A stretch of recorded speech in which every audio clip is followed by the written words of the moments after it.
అయితే ఒక fundamental and technical ఒక స్ట్రాంగ్ స్టాక్ అయితే తీసుకొచ్చినాం మామ. స్టాక్ నేమ్ అయితే హెచ్బిఎల్ పవర్ సిస్టమ్స్. సో ఈ HBL power system technically very good and fundamental అయితే వెరీ వెరీ వెరీ బుల్లిష్ మామ. సో ఇక్కడ చూసుకోండి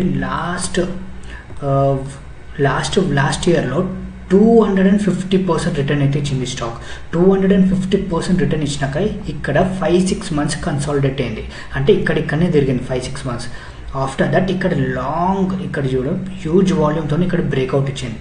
ఆ తర్వాత లాస్ట్ 2-3 డేస్ మార్కెట్ కొంచెం అటు ఇటు ఉంది కాబట్టి కింద పడ్డది. మళ్ళీ ఇక్కడ స్ట్రాంగ్ బుల్లిష్ క్యాండిల్ అయితే ఫామ్ అవుతుంది మామ. సో ఎప్పుడైతే ఈ ఐ బ్రేక్ అవుతుందో మనం అక్కడ బై చేసుకోవచ్చు. అండ్ ఇక్కడ మనం చూసుకుంటే దీని టెక్నికల్స్ కూడా చాలా అంటే చాలా స్ట్రాంగ్ ఉంది. ఇది ఒక మిడ్ క్యాప్ కంపెనీ ఇది. అండ్ ఇక్కడ మనం ఫండమెంటల్స్ చూసుకుందాం. ఫండమెంటల్స్ అయితే క్రేజీ ఉన్నాయి మామ. ఈ స్టాక్ని అయితే అస్సలు మిస్ కాకండి. సో ఇక్కడ చూపిస్తాను నేను fundamentals. Last 10 years 5 years 3 years 1 years returns అయితే చూడండి మామ. అండ్ ప్రాఫిట్ గ్రోత్ ఇక్కడ చూడండి. క్రేజీ అంటే క్రేజీ ఉన్నాయి ఇక్కడ. ఈ స్టాక్ని మాత్రం మిస్ కాకండి.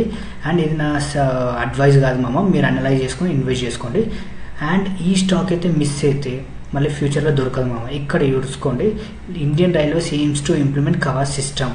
అంటే ఈ గవర్నమెంట్ అయితే మనకి ప్లాన్ చేస్తుంది. అంటే రైల్వేస్ యాక్సిడెంట్స్ అయితే కదా, సో అవి కాకుండా ఈ హెచ్బిఎల్ పవర్ సిస్టమ్స్ అయితే ఇంప్లిమెంట్ చేస్తుంది అన్నమాట.